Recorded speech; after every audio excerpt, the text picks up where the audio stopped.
नमस्कार, मैं विकास और बात होगी खास और खास भी क्यों ना हो। जैसे कि आप तस्वीरों में देख पा रहे हो, युवा नेता या यूं कहे कि कांग्रेस नेता देवेंद्र सहरावत आज गांव बुड्ढा खेड़ा पहुंचे हैं और देख सकते हो फूल मालाओं के द्वारा उनका स्वागत ग्रामीण जो है कर रहे हैं। जिस तरीके से देवेंद्र सहरावत आए दिन चर्चा का विषय बने हुए हैं और वो अपने कामों की वजह से बने हुए हैं। समाज सेवा में निरंतर वो काम कर रहे हैं। बालाजी हॉस्पिटल के डायरेक्टर भी हैं और बालाजी हॉस्पिटल के द्वारा आज निःशुल्क जांच शिविर लगाया गया है। निःशुल्क रक्तदान शिविर गांव बूढ़ा खेड़ा में लगाया गया है। जिस तरीके से आप देख सकते हो लाइव तस्वीरों में लगातार लोग इनका स्वागत कर रहे हैं, लगातार इनसे लोग जुड़ रहे हैं। जिस तरीके से आप देख सकते हो आज देवेंद्र सहरावत का या यूं के बालाजी हॉस्पिटल के द्वारा आज 21वां कैंप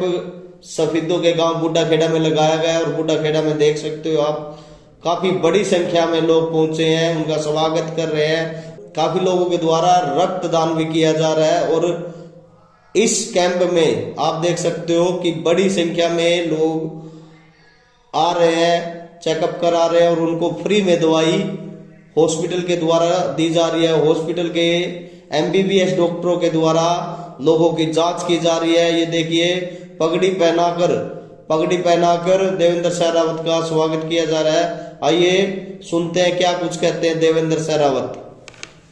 ये जो हेल्थ चेकअप कैंप आपके गांव में लगा है आज, ये कोई पहला हेल्थ चेकअप कैंप नहीं है और ना ही ये कोई लास्ट चेकअप कैंप है और ना ही ये किसी बात का सॉल्यूशन है कि भाई सफेदों की सारी बीमारियां इस हेल्थ चेकअप कैंप से खत्म हो जाएंगी।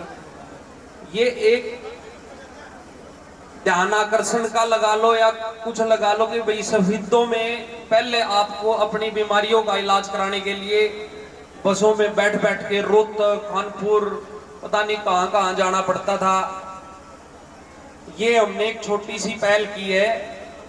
हॉस्पिटल तो 2 साल पहले खुल गया था, पर मैं पिछले 1 साल से जब मैंने देखा कि इतना नौजवान बालक, गरीब घर का बालक, एमबीबीएस करा हुआ, मेडिसिन, डॉक्टर राजेश सफेदों में सेवा कर रहे हैं और उनकी सर्विस बहुत अच्छी है, उसको कैसे आगे बढ़ाया जाए। तो मैंने फिर ये बीड़ा उठाया कि भाई डॉक्टर साहब को ज्यादा से ज्यादा लोग जाने। जैसे डॉक्टर गोयल के जाने के बाद डॉक्टर गोयल पे ऐसे भरोसा था हर आदमी को, हर गांव के नौजवान को कि भाई उसकी जेब में पैसे नहीं है तो तब भी इलाज हो जाएगा, है तो तब भी इलाज हो जाएगा। ऐसे डॉक्टर हमारे डॉक्टर राजेश, ये बूढ़ा खेड़ा गांव, आप इनको के लेट नंबर क्यों आया, ये उस साइड से करते हुए आ रहे हैं, बिल्कुल लास्ट गांव खातला से उधर से स्टार्ट करके और इस साइड पहुंच गए हम। तो फिर जब हमने देखा कि पिल्लू खेड़ा की मुहार जो है जींद की तरफ है, तो पिल्लू खेड़ा के जो लोग हैं, छोटी सी बीमारी महिलाओं को हो जाती थी तो वो जींद भागना पड़ता था। सरकारी अस्पतालों की क्या व्यवस्था है आपको भी पता है। किसी भी प्रॉब्लम का सॉल्यूशन टेम्परेरी और पार्ट टाइम नहीं होना चाहिए कि भाई यहाँ से पेशेंट दूसरी जगह जाएगा और फिर वो आज जाएगा, आज वो अपना नाम लिखा गया होगा, फिर 5 दिन बाद उसका टेस्ट होगा, 4 दिन बाद उसकी रिपोर्ट मिलेगी। ये कोई सॉल्यूशन नहीं। आपको जो कुछ करना चाहिए, यदि राजनीतिक तौर पे मैं बात करूं तो आपको जो करना है सफेदों में ही करना है। हमने तो ये संकल्प भी लिया है हमारी पूरी टीम ने कि भाई जो करेंगे सफेदों में ही करेंगे। चाहे वो अस्पताल की बात हो, चाहे जैसे श्यामलाल जी ने बताया सिलाई सेंटर की बात हो, जो ये पिछले 2 साल से लगातार चल रहे हैं। चाहे मैं ना भी आता पर टीम ऐसे ही काम कर रही पिछले 2 साल से। चाहे सिलाई सेंटर की बात हो, चाहे बच्चियों को फ्री में ट्यूशन देने की बात हो, चाहे सीएससी सेंटर की बात हो, क्योंकि हमने ज्यादातर देखा है पेट काट के जो है बच्चों को पढ़ा रहे हैं प्राइवेट स्कूलों में। और यदि सरकारी स्कूल अच्छा हो तो वो सरकारी में भी पढ़ा ले, क्यों पैसे वो महीने के 2 बच्चे हैं किसी के 2-3 हजार रुपए वहां जा रहे हैं, 2,000 रुपए ट्यूशन में जा रहे हैं। और हारी बीमारी आपको पता है, घर में 5 मेंबर हैं, साल में 10 बार बीमार हो आदमी, तो कितना पैसा हरी बीमारी में खराब होता है। यदि सफेदों का सरकारी अस्पताल अच्छा हो तो वो पैसे भी बच सकते हैं। यदि हम किसी को, मेरा ये मानना है हमारी पूरी टीम का, कि भाई किसी को जैसे खेती किसानी करने वाले लोग हैं सफेदों में, हम सीधा डायरेक्ट, अब किसी के नुमाइंदे के हाथ में ये नहीं होता कि वो डायरेक्ट आपकी फसल का रेट बढ़ा देगा, पर हाँ आपके घर में हरी बीमारी हो जाए, सरकारी स्कूलों को अच्छा बना के 2 पैसे साल में 50-60 हजार रुपए यदि सरकारी सेवाएं अच्छी हो जाए तो बच सकते हैं खेती किसानी करने वाले लोगों के। हमारा ये मानना है और हमारी टीम ने ये संकल्प भी लिया है। हम अभी 1000 युवा साथी हैं और हमने 5000 युवा साथी जोड़ने हैं। इस मुहिम में हम बहुत जोरों से लगे हुए हैं।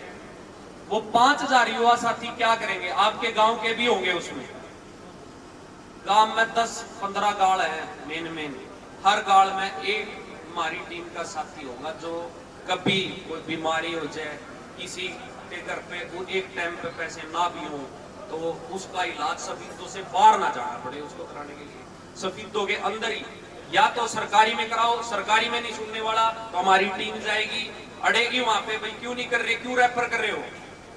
जब इसका इलाज रेफर का पर्चा तैयार करके रखे, चलो जींद, चलो रोहतक, चलो कानपुर, क्यों जरूरत है इस चीज की।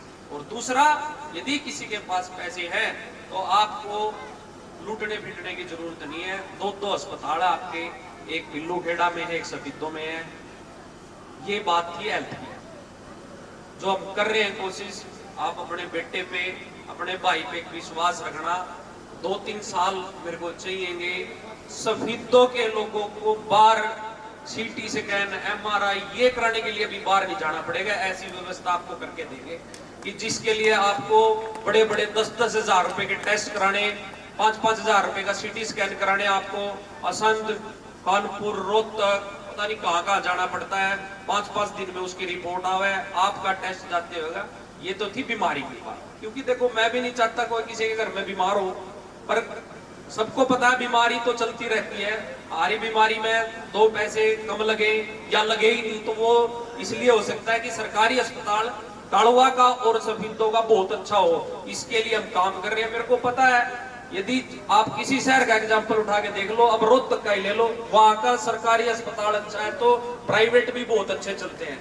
उसका कारण है हर आदमी लाइन में नहीं लग सकता। अब 2.5 लाख लोग हैं, 48 हजार फैमिली है, एक टाइम पे 5000 लोग, हमेशा भी 70% लोग बाहर जा रहे हैं। हमारा तो लक्ष्य ये है कि आपको यदि आरी बीमारी हो जाए तो आपको बाहर नहीं जाना। ये है हॉस्पिटल का हेल्थ में जो काम करना चाहती है हमारी टीम, मैं, मेरे जितने भी साथी हैं और जो आगे आगे जोड़ रहे हैं। दूसरी चीज थी, मैं भी कोई बाहर का नहीं, मलारे गांव का, मैं भी सरकारी स्कूल में पढ़ रहा हूँ। हमने भी बेरा है कि पेट काट के कैसे पढ़ा रहे हैं माँ बाप। यदि सरकारी स्कूल के वह कमरे, मेरी भी याद है, जो नीचे से लेकर ऊपर तक, आप भी जानते हो, बेंच बने हुए हैं, 5 कमरे तो इसे हैं, और टॉयलेट किसे है, किसी व्यवस्था है, तो उन सबको ठीक करना है। इस चीज के लिए बेड़ा उठाया है। हमें राजनीतिक तौर पे मजबूत होना पड़ेगा, तभी हमारी कोई सुनेगा। होता क्या है, हम किसी का यहाँ विरोध भी नहीं करने आ रहे हैं। मैं तो एक बात कहता हूँ हमेशा कि जिसने जैसा काम किया बहुत अच्छा किया, पर अभी भी बहुत कुछ करने की जरूरत है। सरकारी सेवाओं में मैं तो 2 ही चीजों को आगे लेके चल रहा हूँ। मैंने देख लिया 2 चीजों में ही पैसा ज्यादा खराब हो रहा है, हेल्थ में और एजुकेशन में। माँ बाप देखो, जिसका ब्योत है वो पढ़ाए, सीधी सी बात यह है, जिसका ब्योत होगा वो प्राइवेट में है, पर मजबूरी में सरकारी अच्छा ना होने के कारण उसको जाना पड़ रहा है प्राइवेट सेवाओं में। तो ये मैं ये मानता हूँ, ये नुमाइंदे की कमी लगा लो, टीम वर्क लगा लो। कोई सरकार ये नहीं कहती कि आपको काम नहीं करना, और कोई सरकार ये नहीं कहती कि अपोजिशन का है तो ये काम नहीं करना। हमने किसी का विरोध नहीं करना, हमने अपनी लाइन अलग बनानी है, अलग काम कर रहे हैं बहुत मजबूती के साथ। हेल्थ में, दूसरे नंबर पे एजुकेशन में स्कूल अच्छे हैं। सरकारी स्कूलों की जब बात आई तो आज ही एक सफीदों में सिनेमा मार्केट में, और ये कोई 5-6 महीने के लिए नहीं है, क्योंकि जो अस्पताल मैं खुद चला रहा हूं, मैं कहीं नहीं जाने वाला, यही है। जो कोचिंग सेंटर है वो मेरे घर वाली चला रही है, वो भी कहीं नहीं जाने वाली। एक पत्रकार साथी ने पूछ लिया कि जी इलेक्शनों में आते हैं 6 महीने फ्री की सेवा और समाज सेवी बनकर फिर चले जाते हैं।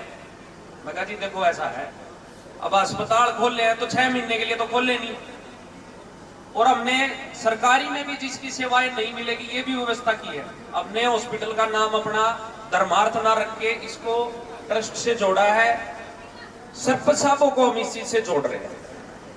जो सरपंच साहब विनिंग है या जो दूसरे नंबर पे रहा है, हमारी नजर में तो वो भी सरपंच है। वो अलग बात है कि वो 5-10 वोट उसकी कम रहेगी, पर 2 बंदे गांव से हमने, और भी मौजूद आदमी, ये भी नहीं है कि सरपंच साहब ही बोलेंगे तभी किसी गरीब आदमी की डिलीवरी फ्री होगी। अब तक ये 1-1.5 महीने पहले का आंकड़ा बता रहा हूं, अब बढ़ गए हैं। आपके अस्पताल में भी फ्री इलाज होता है, उसका एक सिस्टम बनाया हमने। भाई सरकारी में यदि आपकी संभाल नहीं हो रही तो आपको जो पर्चा दे दिया ना रेफर का, मत जाओ, क्यों जा रहे हो, जिंदगी यही हो जाएगा, आपका इलाज और मुफ्त हो जाएगा। उसका तरीका है, यदि कैपेबल नहीं है, कोई गरीब आदमी है, भाई गांव से कोई मौजूद आदमी ने बोल दिया भाई इसको सच में जरूरत है कि ये पैसे देने में वो नहीं है, भाई 25,000 का ऑपरेशन है बेटा, आप इस पर 10 ले लियो, 9 ले होंगे। यदि नॉर्मल डिलीवरी की बात है तो ऐसी 32 फ्री डिलीवरी अब तक डॉक्टर राजेश करवा चुके हैं, डॉक्टर पूनम हुड्डा करवा चुकी हैं। जिसका ब्योत नहीं था, गांव के सरपंच को फोन कर दिया कि भाई आप इसका देख लेना, इसको जींद भेज रहे हैं, क्योंकि रात को यहाँ स्टाफ नहीं होता। चक्कर क्या है, कोई मॉनिटरिंग करने वाला नहीं है। भाई सरकारी भी तो कर्मचारी